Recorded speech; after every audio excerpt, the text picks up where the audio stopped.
자, 주님과 함께 주님 주시는 말씀을 인하여 우리가 또 한 주간 살아갈 영의 양식을 또 우리가 쩝쩝 먹어야 되겠습니다. 갈라디아서 5장 25절에서 26절 말씀으로 시작하겠습니다.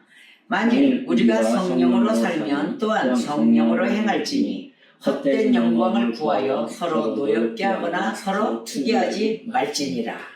아멘. 우리가 살아가면서 하나님의 백성으로서의 정체성을 찾아야 되겠습니다. 그래서 우리가 개별적으로 개인에게 한번 물어보십시오. 나는 누구인가? 자, 나는 누구인가? 물어보셨습니까? 뭐라고 대답을 합니까? 우리가 이 부분에 있어서 나의 정체성, 나는 누구인가 정말 대답할 줄 아는 그런 선뜻 나올 줄 아는 그런 성도가 되어야 될 것입니다. 심히 고심해야 할 질문이겠죠. 자, 우리는 성도입니다. 즉 하나님의 백성이라고 하죠. 그러면 성도 타이틀이 있습니다. 성도. 우리 모두가 너나 할 것 없이 하나님 아래에서는 우리 모두가 성도입니다. 그리고 하나님의 자녀, 하나님의 백성 이렇게 됩니다. 그러면 그들에게는, 저와 여러분에게는 마땅한 생활 자세가 있습니다. 그 틀을 벗어나서는 아니 되겠죠. 그래서 오늘 말씀을 우리가 은혜를 받아야 되는데, 우리는 구속함을 받은 자유자라 이야기합니다. 누구에게 구속함을 받았어요? 하나님의. 하나님께 구속함을 받은 자들이에요. 죄가 있는데 영적인 우리의 그 모든 죄죠. 그 죄 가운데 죄사함을 받기 위해서 하나님 앞에 구속함을 받은 진리 안에 있는 자유자들입니다. 그래서 하나님의 백성은 자신의 자유를 절제하는 가운데서 의의 생활을 해야 돼요. 이게 하나님의 백성이 가져야 될 생활 자세예요. 의의 생활을 해야 한다. 즉 육체의 일을 도모할 것이 아니다. 성령의 열매를 맺는 생활을 해야 한다입니다. 가장 중요한 것입니다. 그래서 오늘 말씀에 갈라디아서 5장의 바울 사도가 여기서 두 가지 삶의 원리를 제시합니다. 딱 두 가지. 하나는 성령의 원리입니다. 중요하죠. 다른 하나는 육체의 원리예요. 그래서 성령과 육체에 대해서 이 원리를 이야기하는데, 이 두 원리는 그리스도인의 그 삶, 거기에서 갈등의 원리로 서로 대립해요. 성령과 육체가 서로 싸워요. 서로 대립하고 성령이 충만해지면 육체는 사그라들죠. 근데 육체의 힘이 세면 성령이 기뻐하지 않고 힘이 죽어간다는 거예요. 자, 갈라디아서 5장 17절 말씀 볼게요. 육체의 소욕은 성령을 거스르고 성령은 육체를 거스르나니 이 둘이 서로 대적하므로 너희가 원하는 것을 하지 못하게 하려 함이니라. 아멘. 이리하여서 그리스도인이 육체의 소욕을 따르게 되면 어떻게 된다? 육체의 일을 맺게 된다. 그러니까 성령이 기뻐하지 않죠. 그러나 성령의 소욕을 따라 행하게 되면 성령의 열매를 맺게 되는 것입니다. 그럼 오늘 이 말씀으로 분석을 할 거예요. 그러면 오늘 우리는 우리 존재의 근본적인 질문이 있어야 돼요. 오늘 근본적인 질문 뭐냐? 즉 나는 누구인가입니다. 우리 삶에 있어서 나는 누구인가? 이것에 대해서 사도 바울의 말씀을 통해 우리가 함께 묵상을 나누고 은혜를 받아야 될 것입니다. 이 세상 보세요. 세상은 끊임없이 우리에게 묻습니다. 누구인가? 아니면은 누구가 되어야 하는지 강요합니다. 너는 나에게 있어서 누구가 되어야 돼. 너는 나에게 있어서 성공한 사람이 되어야 돼.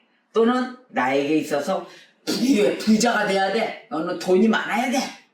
안 그러면은 인기가 있든지, 인기가 있어가지고 예술 쪽으로까지 타오르는 걸 하기 싫은 것도 막 하잖아요. 공부하기 싫은 사람한테 공부하라고 해보세요. 공부가 되겠어요?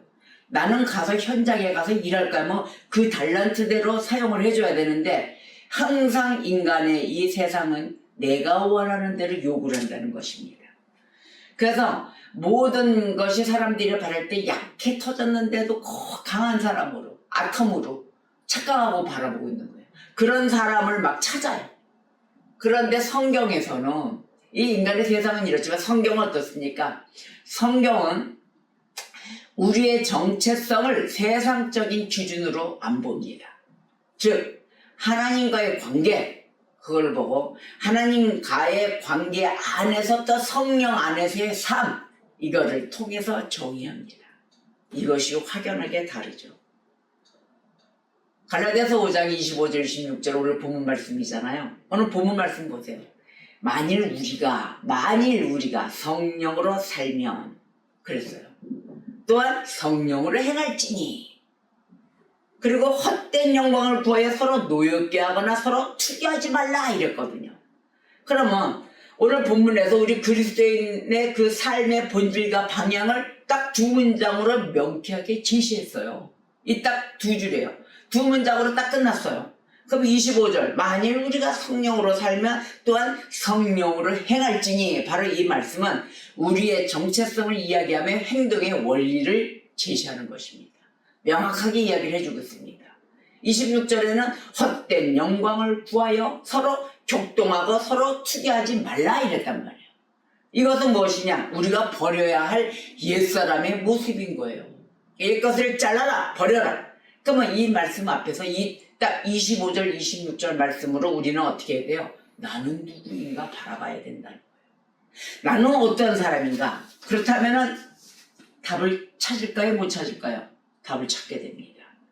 만일 우리가 성령으로 살면 또한 성령으로 행할지니. 자, 이것은 무엇일까요?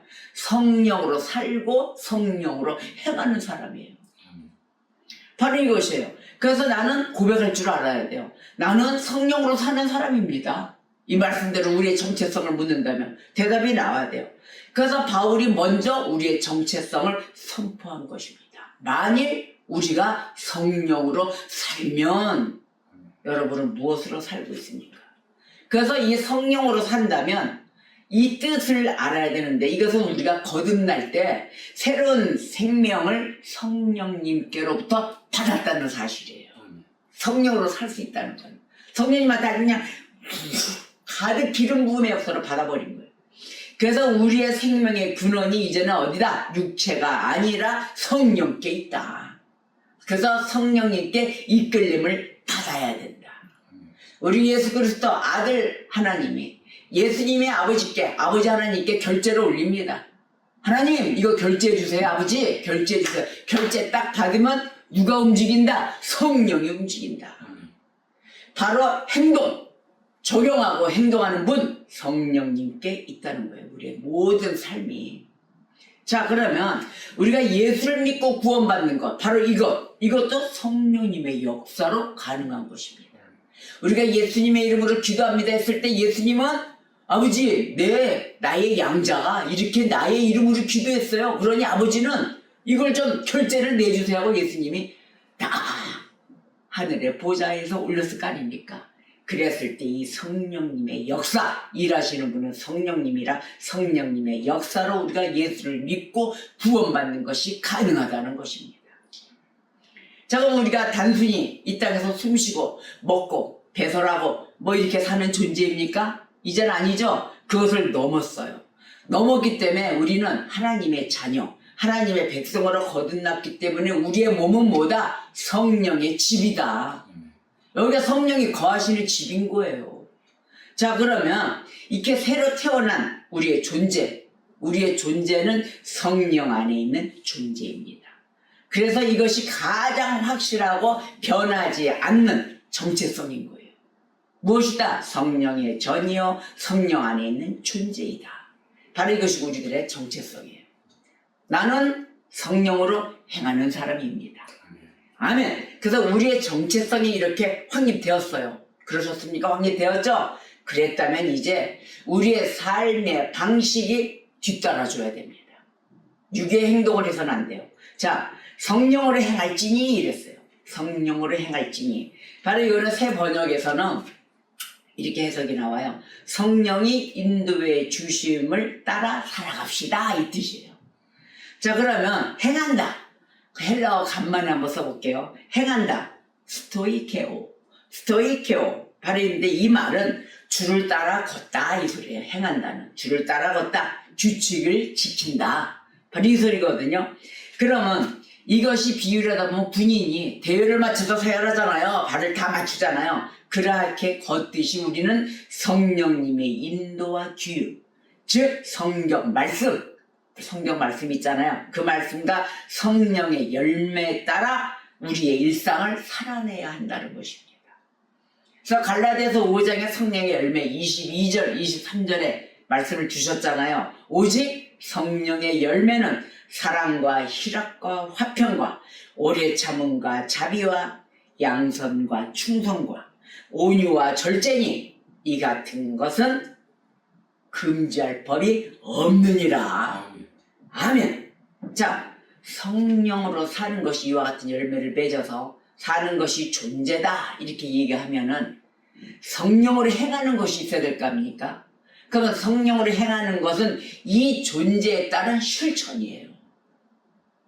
그래서 우리가 받은 새 생명, 이게 가만히 머물러 있지 않고 성령의 열매를 맺는 삶으로 나타나야 하는 것입니다. 그래서 매우 중요한 말씀이에요. 성령의 열매 9가지가. 또 한번 물어볼까요? 나는 누구입니까? 우리가 매번 이 삶을 물어야 돼요. 나는 누구인가? 그래서 나는 성령님의 인도하심에 따라 순종하며 살아가는 사람입니다 하고 고백을 해야 되는 것입니다. 내가 원하는 대로 행하거나 좋아하는 대로 사는 것이 절대 아닙니다. 자, 성령님의 뜻을 구해야 돼요. 먼저 그것을 구하고 또 성령님과 동행하는 사람이 되어야 되는 것입니다. 이것을 매일 고백하는 삶, 바로 그러한 주님의 백성이 되시기를 축원합니다. 자, 그러면 26절에서 헛된 투기, 헛된 영광. 자, 헛된 영광을 구하며 서로 노엽게 하거나 서로 투기하지 말지니라 이랬어요. 그러면 나는 뭐라 고백해야 돼요? 나는 누굽니까? 26절 말씀에서 물었을 때 나는 헛된 것을 버리는 사람입니다. 나와야 되겠죠? 절대 헛된 것에는 내가 유혹이 안 됩니다. 모든 걸 다 버립니다. 그래서 성령으로 사는 사람은 동시에 무엇을 버려야 하는지 그것을 분명히 알아야 되는 것입니다. 헛된 영광, 이것도 역시 헬라어로 케노독소스라고 합니다. 케노독소스. 이 헛된 영광의 뜻은 비어있다. 비어있는 영광이죠. 깡통인 거예요. 내용이 없는 그런 자랑. 뭐 내용거리가 없어. 그런데 그냥 막 자랑을 해. 그 기뻐하지도 않는 것을. 바로 그러한 것을 헛된 영광이라고 해요. 자, 이건 세상의 그 덧없는 인정, 인기, 명예, 부러움 이런 걸 추구하는 마음이에요. 아니 자기가 채워서 자기가 다 갖고 가지 왜 남의 걸 부러워하냐고요. 이런 걸 추구하는 그 마음, 헛된 영광이에요. 이 헛된 영광을 추구하잖아요. 그러면 나타나는 육체의 일이 바로 뭐냐면 서로 격동하게 됩니다. 부닥치게 돼요. 자극해요. 도전해요. 또 다른 마음은 서로 투기해요. 투기에는 질투가 따라다닙니다. 바로 이러한 것. 격동은 어떤 뜻이냐면 또 남에게 일부러 상처를 준답니다. 상처를 주고 분노를 일으키며 우월감을 드러내는 행위 이렇게 또 표현을 해요. 격동 이렇게 찾으면. 투기, 남의 성공이나 가진 것을 보며 시기하고 분노하는 행위. 그 사돈이 땅 사면 배가 아프다 이러잖아요. 갑자기 장탈이나 이런 행동들. 그래서 성령으로 행하는 삶으로 살아가는 자들 있잖아요. 그들에게 있어서 방해꾼은 무엇이냐면은 교만과 시기입니다. 상대방이 교만으로 들이차거나 또 시기 이런 격동과 모든 투기에 시기하는 마음이 가득 차 있거나 아니면 내가 성령으로 살아가는 삶을 살아가는 열매를 맺는 자로 살아가려 하는데 내 마음속에 교만, 시기 이런 투기가 들어올 수도 있다는 거예요. 그래서 나를 방해치는 건 누구냐? 교만, 시기, 격동하는 거, 분노하는 거 이게 다 육체의 길이에요. 바로 이것이 나를 방해친다. 우리는 깨어있어야 되는 것이에요. 왜? 이것들은 교회와 공동체를 무너뜨리는 가장 무서운 적입니다. 우리는 누구예요? 걸어다니는 교회인 것입니다. 그래서 우리가 쓰러지지 않기 위해서는 모든 말씀으로 무장을 해야 돼요. 자, 나는 누구입니까? 또 한번 물어봅시다. 나는 오직 하나님께 영광을 돌리고 다른 사람과의 비교나 감정, 경쟁 이런 거 대신 서로 사랑하고 세워주는 사람입니다. 아멘. 이것이 그리스도인들의 정체성인 것입니다. 결론을 이야기하자면은 성령 안에서 맺는 참된 열매가 되어야 된다는 것이에요. 그래서 우리의 열매 맺는 이 성령의 열매 9가지는 바로 나는 누구인가에 대한 답에 명확한 결론을 내려준 답입니다. 답을 얻어야 될 거 아닙니까? 나는 성령으로 새 생명을 얻었습니다. 아멘. 또 성령의 인도하심을 따라 살아갑니다. 헛된 세상의 영광을 버리고 오직 사랑과 겸손으로 이웃을 섬기는 사람입니다. 아멘. 자, 이 말씀을 매일 고백하며 나의 정체성을 하나님께 이야기한다면 얼마나 기뻐하시겠습니까? 하나님, 제가 부족하지만 예수님의 이름으로, 예수 그리스도의 이름으로, 또 나를 살리신 나의 구주, 우리 구주 예수 그리스도의 이름으로 기도하오니 나를 기필코 성령 하나님의 이끄는 삶으로 사랑과 겸손으로 살아가게 하여 주시옵소서 라고 이런 기도를 해야 된다는 것이죠. 그래서 우리가 이 정체성으로 살아갈 때 우리의 삶에는 자연스럽게 성령의 열매, 가장 아름다운 이 9가지 열매, 사랑, 희락, 화평, 오래 참음, 자비, 양선, 충성, 온유, 절제, 바로 이러한 열매가 주렁주렁 인생에 맺힐 것입니다. 이 열매야말로 우리가 진정으로 성령으로 행하는 사람이라는 가장 확실한 증거입니다. 여러분, 열매 맺는 사람 되십시오. 세상 속에서 우리의 정체성이 흔들릴 때가 많아요. 그런데 그때마다 오늘 이 말씀을 기필코 기억하셔야 될 것입니다. 나는 지금 성령으로 살고 있는가? 꼭 물어보십시오. 나는 지금 성령의 인도하심을 따라 행하고 있는가? 순간순간 매 순간마다 아주 중요할 것입니다. 나는 헛된 영광을 구하며 다른 그 부러움 속에 이런 걸 보며 시기하고 부러워하고 있지 않은가? 이 3가지를 꼭 지키며 물어보며 살아갈 때 성령님은 지금도 우리 안에서 우리를 붙들어 메워 주십니다. 우리 안에 계십니다. 그래서 우리가 이 질문에 올바른 답을 할 수 있는 성도가 될 수 있도록 도와주십니다. 그럼 우리의 삶은 어떻게 돼야 돼요? 성령님께 온전히 의존해야 된다. 오직 성령 안에서 참된 나 자신을 발견하십시오.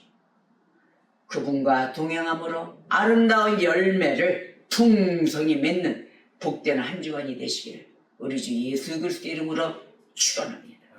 오늘의 말씀처럼 성령 안에서 나는 누구인가를 발견하고 또 그 성령님의 인도하심을 따라 서로 사랑하십시오. 서로 섬기십시오. 그러한 복된 한 주간 되시기를 축복합니다. 기도하시겠습니다.